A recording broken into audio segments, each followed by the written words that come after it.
Join Meat Sauce and Miller Lite at D. Michael B's in Albertville this Thursday from 5 to 7. Stop by for drink specials, games, and to register for a chance to win a spot in the Vikings Foundation Golf Tournament. Get the full details now at KFAN.com. Keyword golf. One shining moment, you reach for the stars. It's going to be a lot of people reaching for stars. Catch a falling star and put it in your pocket. I'm Common. He's 10 of B. So, did you fill out a bracket this year? Or did you not? No, because the brackets were announced while I was gone, and the first round was already played while I was gone, so I didn't see a selection show. Nothing. Yeah. But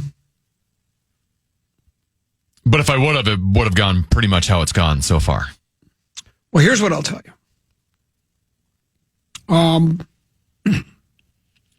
I did it with Dylan again.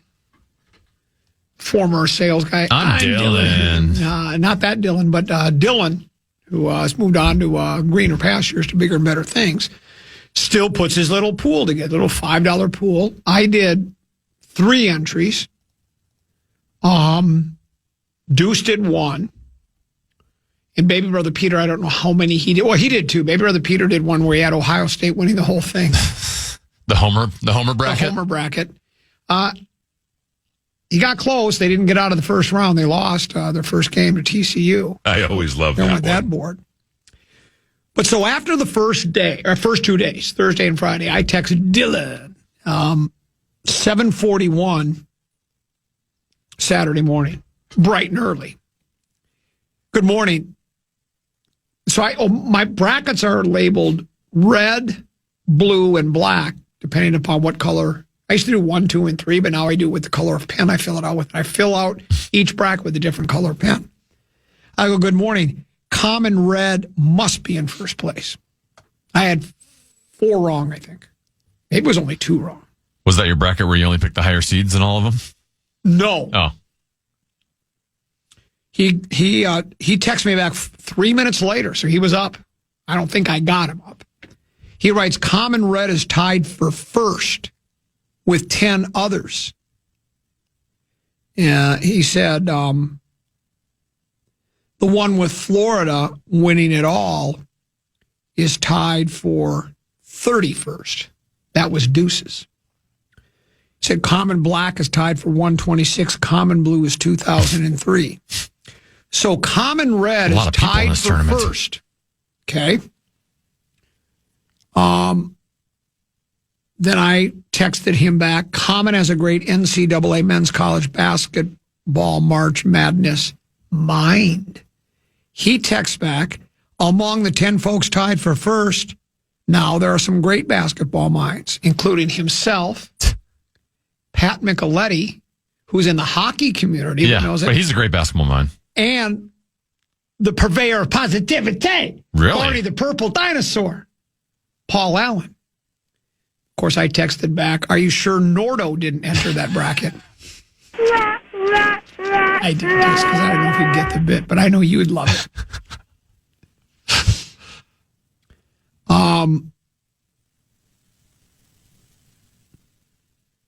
Then I asked for an update on Sunday, going into Sunday. You have 2 brackets tied for second, a point behind the leader. 2 brackets tied for second. One of them Deuce, and my red one. Black tied for 35. Blue 160. I've not heard from him yet, but my brackets are now in tatters after Sunday. No! Yeah, so is Deuce needed, what was the, he needed Florida to win. He had Purdue winning the national championship, I think, or no, getting to the Natty. I don't know how many other people would have had that. I mean, Deuce was looking like his board was falling into place brilliantly all weekend long until that loss. Because whatever team you got winning the whole thing and they're out, you're done, right? Yeah. Now, my red bracket, my red board that was doing really well, my problem was I had Gonzaga getting to the Final Four. I don't see how that can win. I just don't. And then my blue one, that was also tied for, or my blue one that was at 160, looked really good early Sunday morning, and then after that, it just fell apart. So once again, another March Madness that has come and gone. And that's part of my reason for watching, right? Sure. But it's not the sole reason why I watch. There was a lot of high drama. And my guess is you didn't get a chance to watch any because you were, like you say, you were on vacation. Give me a second here. So Deuce and I got one thing going for us. Nebraska, his alma mater, go Big Red, Husker power. But he didn't do the homer pick of putting them to win it all? Not to win it all. No, he didn't do the homer pick. Though he did have them advancing. Now, he's got them losing their next game, but he didn't expect Iowa to be there. I don't think anybody Yeah, most people didn't. Everybody thought that Iowa was in. Was it Florida they lost to? No, that they beat? No, who did they beat? Well, they beat the 1 seed. Yeah, but I'm wondering, I watched every game and I don't remember now. Yeah, it was Florida. They beat Florida last night. I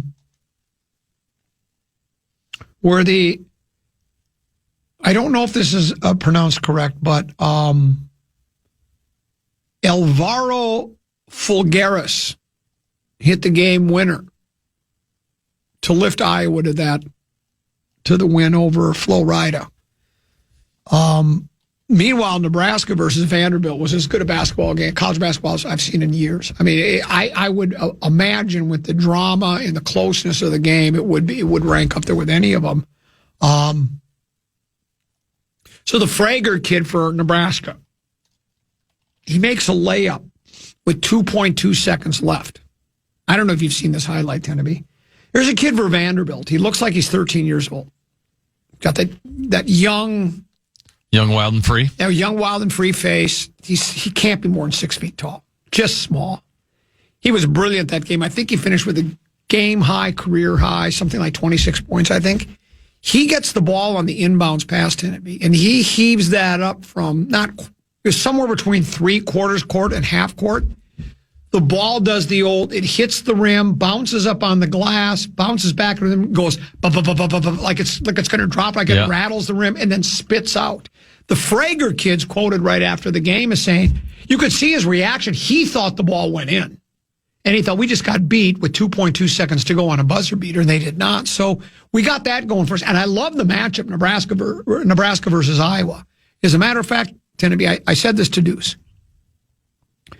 If I had a genie's bottle and I rubbed it, the genie popped out and said, Master, you have 3 wishes. My first wish would be for 3 more wishes. And my next wish would be it's Thursday, Iowa versus Nebraska. That should be good. I like both clubs. I'm not one of those people that has this. There are so many people that if there was a school or a team in your division or your conference, you hate them and always want them to lose. Well, Nebraska and Iowa are both in the conference. So which one do you hate more? I would bet most Minnesotans would say Iowa because they're a border. I don't share this hatred for border teams. I don't know why, other than Green Bay. Green Bay is the one team that I despise. Other than Green Bay, I don't have any. Wisconsin, for instance, I talked about this last week. Trevor Winter. We text and talk more than most people know. From the old University of Minnesota Golden Gophers. His boy Nolan plays on the club. I was rooting for Wisconsin. I wanted to see Wisconsin win some basketball games. I do view Wisconsin differently than the other borders. Okay. Like Iowa, I don't have any. You harbor no ill will? No, not at all. If the women are playing right now, they're playing Virginia. It's 30-30. I could cheer for Iowa here, and the men. I can cheer for Iowa, the men. Obviously, the Dakotas are not producing the major Division I level teams, but I have no ill will towards the Dakotas. There's something about Wisconsin that if the Wisconsin basketball team's playing, I want them to lose. Yeah, I think there's a lot of people that feel that way. I think it stems from Green Bay. Sure. I think it just because of Green Bay. And I think, look, I'm not a psychologist. If I wasn't a major market radio talk show host, if I wasn't moonlighting as a stand-up comic, if I wasn't an author, if I wasn't a gadfly, if I wasn't a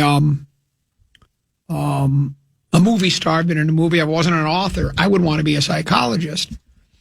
And one of those psychology things I think is because the Packers are they're from Wisconsin, border battle, because of all the success they've had. And, I don't think all Packer fans are haughty, but most of them are, right? They think that's, everything about Green Bay is the greatest thing. And so I think it bothers Viking fans that they have, 5 big games and like 11 world championships all told? I mean, they're, other than New England, they're probably the most successful franchise in the history of pro football. I don't think there's any question about that. And so I think it bothers Viking fans, and that's why anything related to Wisconsin bugs them. And look, if I didn't have the winter connection, well, I wouldn't probably root for Wisconsin either, but I just don't hold ill will against them. But talking about buzzer beaters, now, you know about the Kentucky-Santa Clara game? No. Okay, Kentucky-Santa Clara. So now, this isn't your daddy's Kentucky team, right? Well, we'll talk about the other side of the break. Controversy in the Kentucky-Santa Clara game. We'll talk about that. Other side of the break. NCAA March Madness here on the Common Man program on the Fan.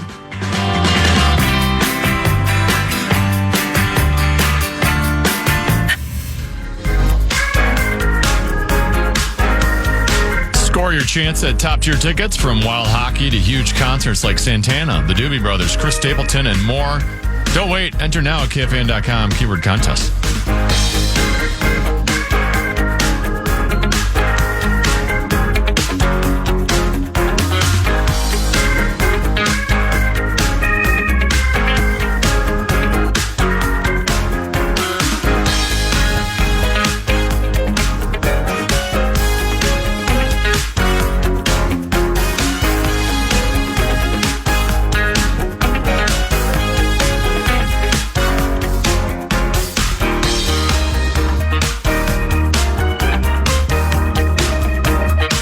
Like, hello?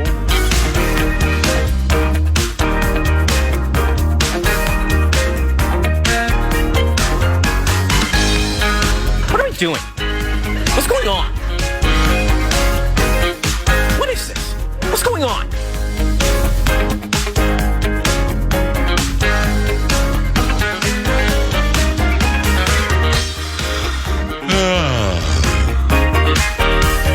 You've got to be kidding me.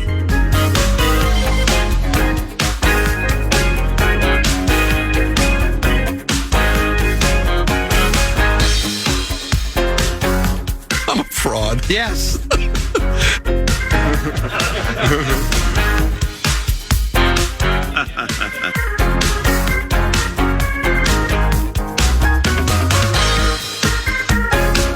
Well, there's that.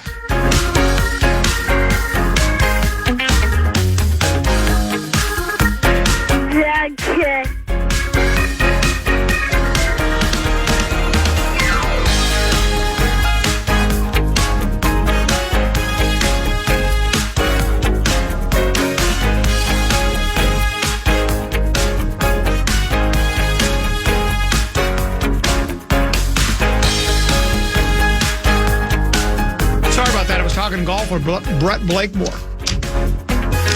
AKA talking about your own golf game? No, we were talking about where we're going to play. I haven't played. I played the two. I didn't play this weekend, but I heard Refuge was open, Shotgun 1 o'clock, but they were already booked, and they had some temps. Oak Marsh didn't open until Saturday afternoon, I think. But I didn't have a tee time, and I had some other stuff I needed to do. Then, of course, I was going to play yesterday. I was scheduled to play at 9 a.m. At 9 a.m. yesterday, it was 34 degrees. Wind was blown at about 12. Real feel was 25 degrees. Now, games played outdoors, and I'm a tough guy. And as I just told Brett Blakemore, had this been, what was the date yesterday, the 22nd? If it had been November 22nd and a blizzard was on the way, then I would have said one last time, let's go out and tough it out. But yeah. I'm not going to go out and play. And you could stay home and watch Oprah. yeah, I could stay home and watch Oprah because I've got 200 rounds of golf in front of me. So I don't know when I'll get out for sure. I do know that Tim from Loggers texted me. They're opening Wednesday at 10. Prestwick sent me the email. They're opening up Saturday. So courses are starting to open up now. It's finally, it's finally happening. And my guess is they're not the only ones. As a matter of fact, maybe I'll go look at, go to mngolf.org, Minnesota Golf Association. They always post the golf courses that are opening. So after Friday, the forecast looks like it's starting to get a little nicer. Yeah. So I got to ask you, is your golf situation going to change at all, or are you still going to play 4 rounds a year for the foreseeable future? Because you still got the young kid. Well, I just had Santa come today, so I hope I can start playing. Santa did come today. It is a challenge. Do you want me to talk to your wife? I just got to keep at it with Samson. Samson at least seems to like to play golf, so I can at least play. But I can only play the par 3 courses with him. I can't play the big courses. But once he gets to the point where he can start hitting the ball a little further, and I can just take him. There's nothing better than when your kids fall in love with the game, because then you look at your wife and go, I know I got things to do, but Samson wants to play. And then, of course, it's mom, and she's going to go, well, of course, go with your son. Like Pete's coming back for Easter. By the way, I'm taking Good Friday off. I'll tell you that now. I haven't filed for it yet. You always tell me this stuff on the air. Yeah. Well, why not? I just haven't had a chance to, because I just decided yesterday. I haven't gone to work day yet. April 3rd? April 3rd. Yeah. Because Pete's flying in April 2nd. Of course, my kids are not in school that day either. Really? Well, then Abbott's just going to have to find Brett Blakemore can run the board and let Russo come in and talk hockey for 3 hours. I can't. It's faith, family, fairways, frequency. Abbott's a big faith and family guy. He understands. So it's easy for me to go to my wife and go, yeah, we're going to go play golf all day, and we're probably going to play a lot on Saturday, but it's with baby brother Peter. So if it was me, it would be like, but I'm playing with baby brother Peter. So yeah, you'll, because I'd like to get out with you and play a little bit. I would love to get out and play. Gee, did Common leave to hit a bucket of balls or what? Was it playing that long? It was playing well over 2 minutes. Speaking of golf, I wanted to talk about the NCAA thing. So anyway, Santa Clara, I don't know what seed they were. Were they a 10 seed and Kentucky was 7? Because this ain't your daddy. This isn't your John Calipari Kentucky team where you got the 5 best freshmen in the country and they're all going to the NBA draft next year. And so you just bring in the best freshmen because you know they're one and dones. And you say, come and play Kentucky. You're going to play with 4 other one and dones or 8 other one and dones, whatever it is, and you're going to have a chance to win a natty in your 1 year. So Kentucky's like a 7 seed. And they're playing Santa Clara. Santa Clara kid hits a 3-pointer with literally 2 or 3 seconds to go, right? So Kentucky goes to inbounds the ball. They get it to a kid. He crosses the half-court stripe, heaves it up, banks it off the glass, and in at the buzzer to tie it. So back-to-back 3-pointers within 2.2 seconds of each other. They go to overtime. Kentucky wins. Here's the issue, though, and you can see it on the replay, and the coach explains it perfectly. On a dead ball, you're allowed to call your timeout. He's calling timeout. He wants to set up his defense and probably tell his team, go ahead and foul because we only want to give them 2 shots because they're down 3. It's Santa Clara's game. It's over. But referee guy, as soon as he sees the 3 go down from Santa Clara, he turns his back and starts heading down, because he wants to be down. So he's doing his job, but you can see the coach. Watch the replay. The coach is frantically trying to get his attention. Timeout. None is called. The 3-pointer counts, and then Kentucky goes on to win. Now, I don't think Santa Clara was going on to a one shining moment, and we're going to be cutting down the nets in Indianapolis. But they got robbed. I mean, that's just plain. That's the referee has got to pay attention to that. He was in it. And I don't know. I'm not a rules expert. I'm not Gene Steratore. I'm not Mark Duzbabic. I'm not. Who's the other guy that does football for? Who does the football? rules things for Mike. Pereira. Yeah. I'm not Mike Ferreira. I don't understand all of the rules, but they should have been able to replay. What they should have done is gone to the camera, because you can see the coach frantically calling for a timeout, and the ref's got his back to him. Because the game's over at that point, Ken, because if they'll follow the kid as soon as he gets in, then they go to the line and they shoot two. If they make them both, it doesn't matter. Game's over. That was the most controversial part. And that's very controversial. Yeah, and that's where, for me, that's where they kind of lose me in all these sports with all the different.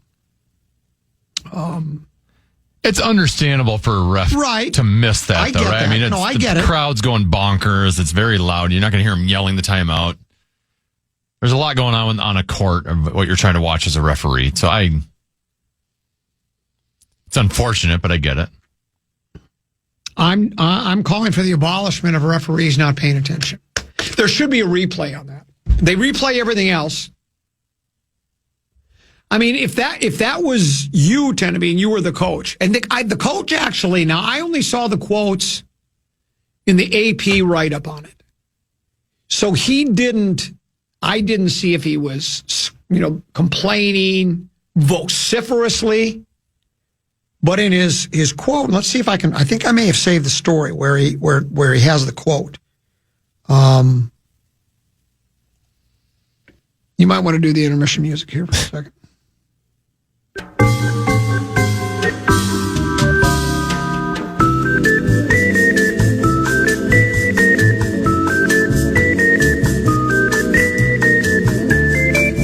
I saved it. I finally did something right. Santa Clara coach Herb Sendek.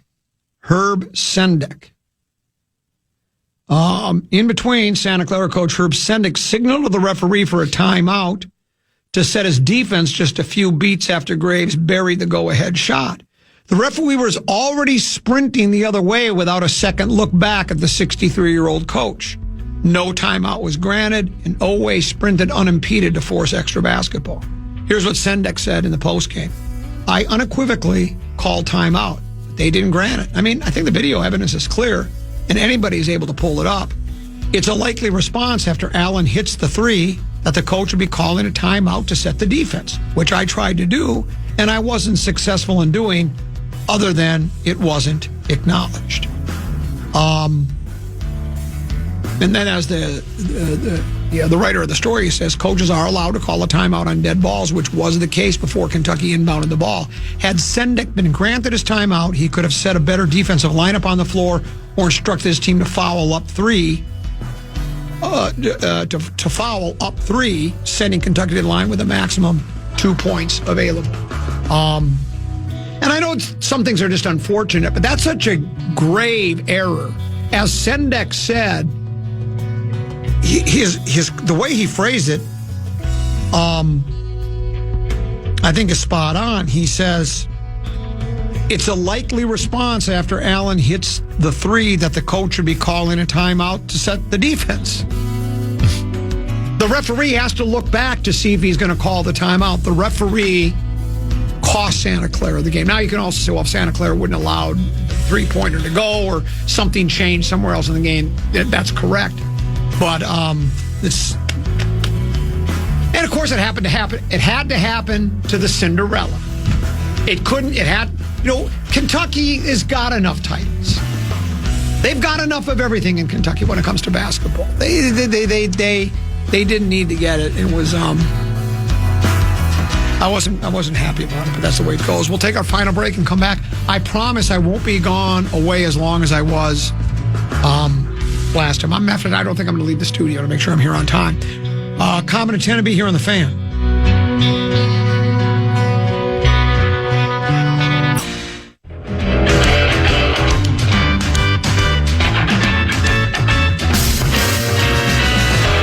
Here I am.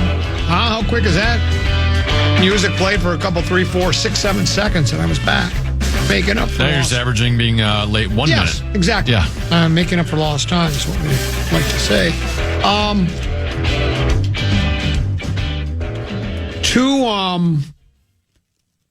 Okay, here's some quick text messages before I move on to the last topic of the day. This one says, the reason Santa Clara lost because their players were celebrating a three-point shot and had their backs to the Kentucky player instead of playing defense. You could make that argument. That doesn't change the fact that the referee didn't see him call the timeout. Doesn't matter. The players could have been leaving the floor at that point. It doesn't matter. It's inconsequential to what happened. Here's one that says, his player should have heard him yelling and should have called timeout.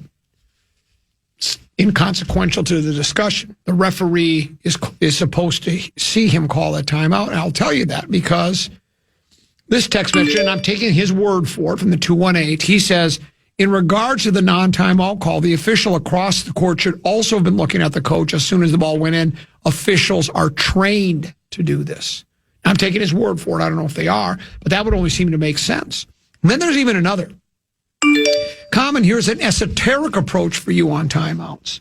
We have so much technology nowadays. Why do football and basketball coaches still need to manually signal to the referee they want a timeout? Why not give them a little buzzer like you see in Jeopardy that automatically stops the clock and gives them the timeout? I'll give you a brilliant. That's a brilliant. Why not? They have the red flag. That's what I was thinking of, the challenge flag. I guess there's two worries here. It's a little easier to do the challenge flag on a football field where it's a bigger field and you're not gonna have like a basketball player coming by tripping on your challenge flag, right? Or you're in football. The second is when does a coach try to, if he ain't cheating, you ain't trying. Oh, I accidentally hit the buzzer. I didn't mean to hit it there. So I don't want a timeout, and you're gaming yourself even more extra time. Yeah. Trying to cheat the system, you know what I mean? Well, you could make the rule that if it goes off accidentally, too bad. Now, the only thing that comeback could be, it malfunctioned. I didn't touch it. You could do that. But if you accidentally hit it, don't accidentally hit it. Sorry. But I know what you're saying. But to me, I would still overcome with that. Well, that's just you should have. Don't brush up against it. I like the idea of having. Or maybe have like a bell you could ring. It's a little bit louder than you try to yell timeout. Speaking of bells, or an air horn. Speaking of bells, I saw this too. So now St. John's. I don't know if you saw that finish last night. That was another. There were several terrific basketball. And again, we don't have any Cinderellas really per se, unless you want to call 9 seeds Cinderellas, which I guess you could. I guess I was the closest thing to a Cinderella. And I think we broached the topic earlier. I think it was an athletic story, might have been an AP, that did a nice story about they said it's more like March mildness than madness. Because I think it said, if I'm not mistaken, top-seeded teams. Well, matter of fact, I've got the exact number here, Tenneby. Give me one moment. You might want to hit the music again. No, this won't take me long to find it. Here it is. This is written by John Marshall. He writes for the Associated Press. He says, Cinderella's been kicked out of the dance early for the second straight season. Following a madness-promising first day of upsets, the NCAA has turned into a high major affair. The Sweet 16 invite is for power conference programs only. Advocates for fewer automatic qualifiers and bracket expansion will have a field day with this one. Arizona coach Tommy Lloyd, who spent 21 seasons as an assistant at Gonzaga, said, I think parity is great for the game, but things change. The Big Ten is the big conference on the block, pushing through a league record 6 teams to the Sweet 16, 3 in the same region.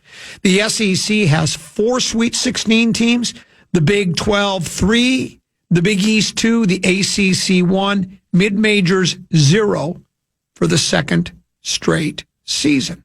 And the story that takes a little deeper dive into it basically says that the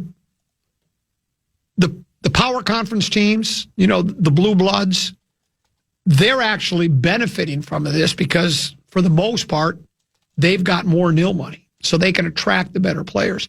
Then they're getting players, they're putting together all-star teams again, right? And then they're plucking away from the mid majors. It was one of the coaches on the analyst was talking last night at one of the games. I don't remember who it was. He was, he's on the court, doing the game, and he was talking to somebody else. And he talked about how, or maybe it was on the panel. Anyway, they were talking about how we would be fighting for the same recruits, And then he said, and then of course at the last minute, who was the guy that was with North Carolina for all those years? Dean Smith. Yep. He goes, then Dean Smith would swoop in and take them from us anyway, So, but now with the nil, it's just you're not seeing these. All these major teams are just so much better now. They're getting the pick of the litter of the players more than they ever did. They ever did before. But there was another really good game last night between St. John's and. God, I think the games go. Who were they playing last night? They're Kansas, right? They're playing Kansas. That's exactly the 4-5 right. matchup. That's exactly right. Thanks, Tennessee, for being spot on. I should have relied on you, the basketball guy here at the radio station. I don't know why I didn't think of that in the first place. Who's watched about 2 minutes of NCAA basketball so far? Dylan Darling is his name. Dylan Darling for St. John's races to the basket, gets a layup at the buzzer. So they're interviewing Pitino after, and Rick, not Richard. And Rick says, because we're in the huddle and the kid's calling the play for himself and he hasn't made a bucket the entire game. And I'm wondering, why is he doing this? Well, he calls the play, gets the ball, takes down, he goes, and he's left-handed and he makes a right-handed shot and wins it.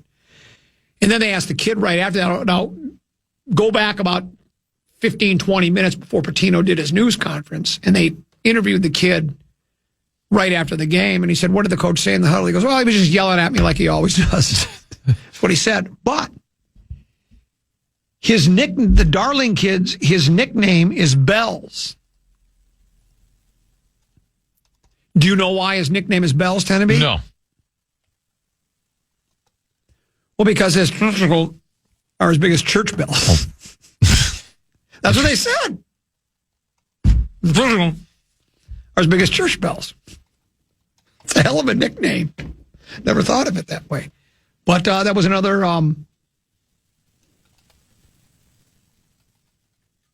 great moment in March Madness. Now, has he thought about elevating those? Well, with a, or is it, you can. Or you need a bigger sock? You need a bigger sock. Thicker sock? Thicker sock. I'm about to say something controversial. That's interesting. I think you're better off being a 12 or 13 seed than an 8 or 9.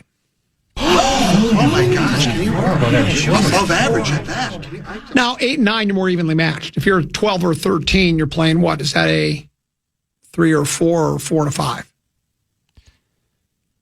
If you're a 12, you play a 12 plays the 5. 12 plays a 5. They seem to beat the 5 quite a bit historically.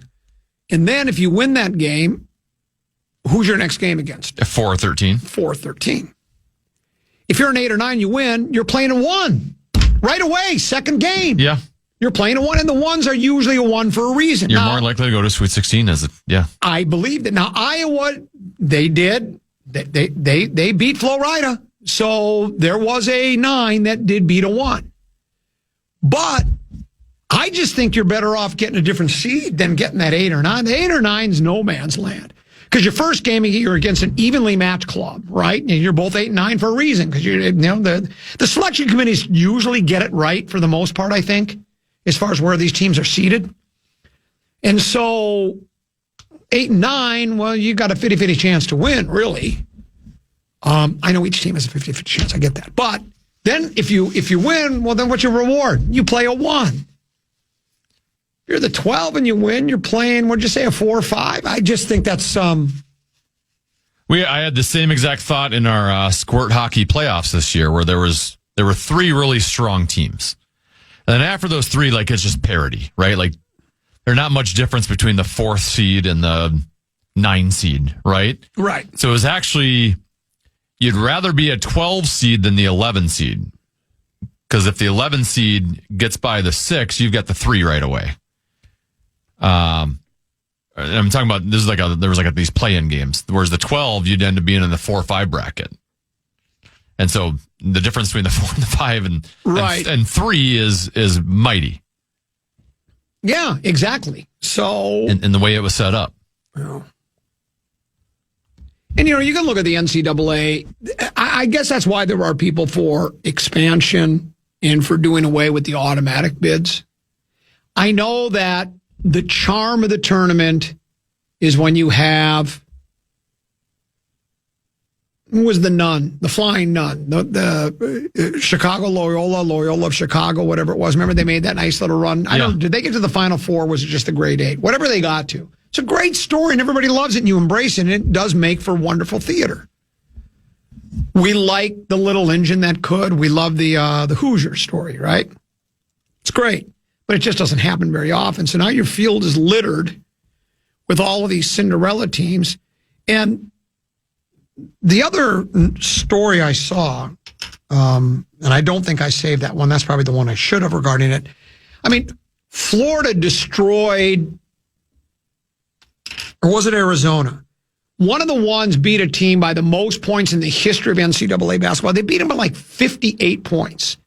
I mean, is that even really? That goes back to big fat stacks of booster provide. I think it was Prairie View, Longfellow, Longbow. I'm just telling you, if you ask those kids, you really want to go get destroyed by Arizona by 58 points, or would you rather go to the NIT? They'd go, NIT, we might even have a chance to win that one. They just got blown out. And all the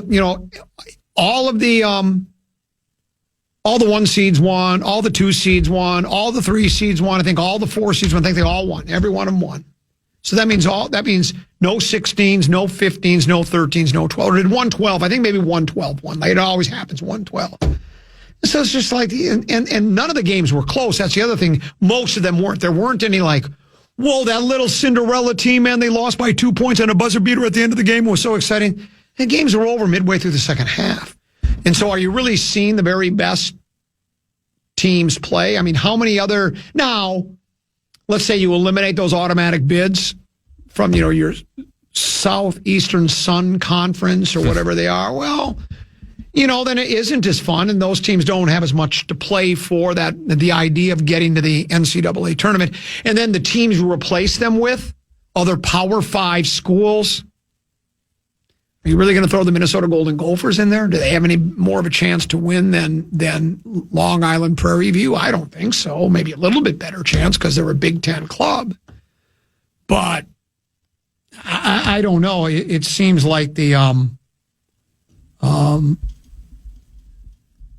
here's a text message that came in. It says Vegas favorites went 16-0 Friday in the tourney. It's a fun 4 days of sports, but slipper charm is gone. And I think it is. I think part of this slipper charm, and a lot of it has to do with nil, is what a lot of it has to do with. And whether it ever comes back again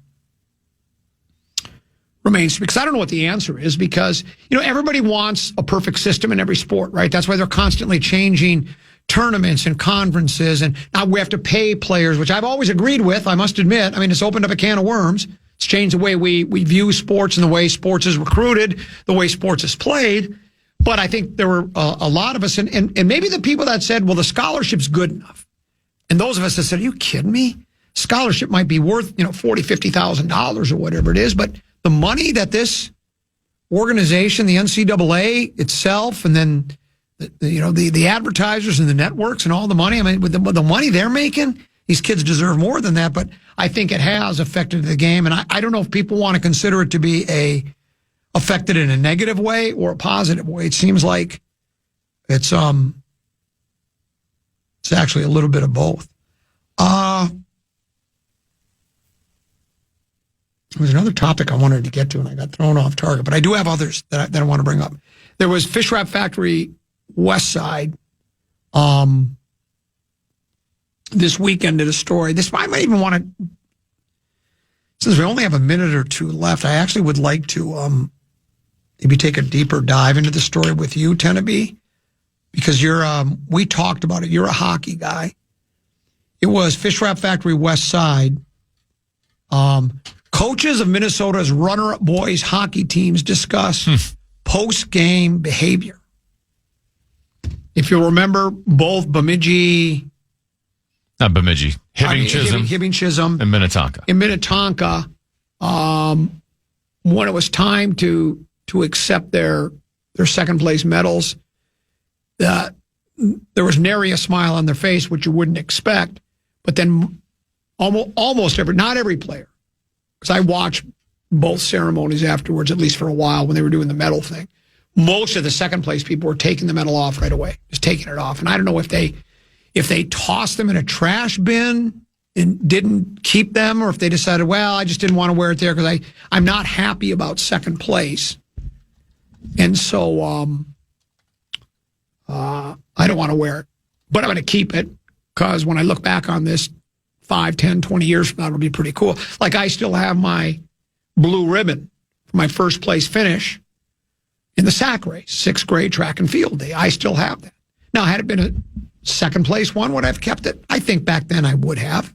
Maybe even kept the third. I didn't win a whole lot. Really haven't won much in my life. Some people call me a low-level loser.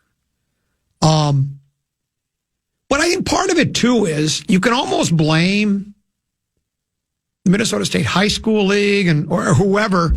Why do we have to do that ceremony immediately following the game? Why, as soon as it's over, kids are, especially those two, it wasn't like it was a 7-1 drubbing and, you're already over it by the time they dropped the puck for the start of the third period. Game's over, right? These were heartbreaking overtime. One was double overtime, wasn't it? Wasn't the double A? Yes, the double A game was. That's just devastating. And these are kids that are 16, 17, 18, or maybe 15 in some cases. It's hard to accept. You worked hard for you had, and now you're supposed to just be all happy and take your medal. Then the Minnetonka coaches were criticized for not meeting the media afterwards. Yeah. Now, the explanation from the Minnetonka guy in the story, and I tend to agree with this, he said our kids needed us in the locker room. There was devastation there. Now, I don't think that's a convenient excuse for not wanting to meet the media. I would trust that high school hockey coaches, adults, are adult enough to go out to a media 20 minutes after, sit in front of the media and go, tough loss, we didn't want to lose it. I think it was. The kids were in a bad way. I don't know. I don't know what you think. That's why the taking off the medals didn't bother me as much as it did a lot of other people. It's the way we have been. It's the way you raise it. There's more. We have to win, and that's all that matters is winning. It's not what's that old cliche about try? No. There's an old saying in Tennessee, I know there is in Texas. Fool me once, shame on me. Fool me twice. It's not if you win, it's how you play the game. That's the one I'm looking for. Does that really exist anymore in this society? I don't believe it does. I'm not saying coaches don't teach it, but we're taught winning isn't the only thing. Winning isn't everything. It's the only thing. And if that's what these kids are being taught and pushed at. Well, I hope they're not being taught that. Well, I don't, right. But coaches should not be teaching that. Well, I don't know I guess teaching is wrong, but I just mean it's what society says. Winning is what it's all about. And so immediately following the game, now maybe you disagree with that, but immediately following a heart-wrenching loss like that, I don't want to wear that second place ribbon either. I'm sticking them for the kids in this one. They're kids. I think they made mistakes. I do think it was not great sportsmanship, but they're kids, so I will forgive them, and I'm not going to attack them for that. I think the one area you could attack would be the Minnetonka coach not speaking with the media. Now, I read what you did as well about, they had to kind of control emotions in the locker room, and I wasn't in that locker room, so it's hard to speak on that. I will say after a half hour, and you do have assistant coaches, I'd like to think 30 minutes after your assistant coaches could handle that and the head coach would go out and answer a couple questions. I guess. No, I think it is. I think it's bandwagon. I think kids are laying it on the line. They're in the training room. And when it doesn't work sometimes. They were laying it on the line. Yeah. When it doesn't work, sometimes you're a little bitter. Yeah, and you got to handle losing and being bitter and having good sportsmanship while you do it. When I played for Sudsko, and we went to an out-of-town tournament in Rock Springs, and they gave us the sportsmanship award, we snapped it in half and threw it in the garbage can, and I would still do the same thing again today, and I'd tell my kids to do that. I would tell my kids that they should be happy with the sportsmanship award. It's as important as is it just as important as winning? Timmy, thanks for having me. Hey, great job. You as well. We're back tomorrow at 12 noon. Stick around. Big Ticket, Brett Blakemore in for JG. They're next here on The Fan. Oh, boy. Listen back to any of Common Man's programs by podcasting on the iHeartRadio app or KFAN.com.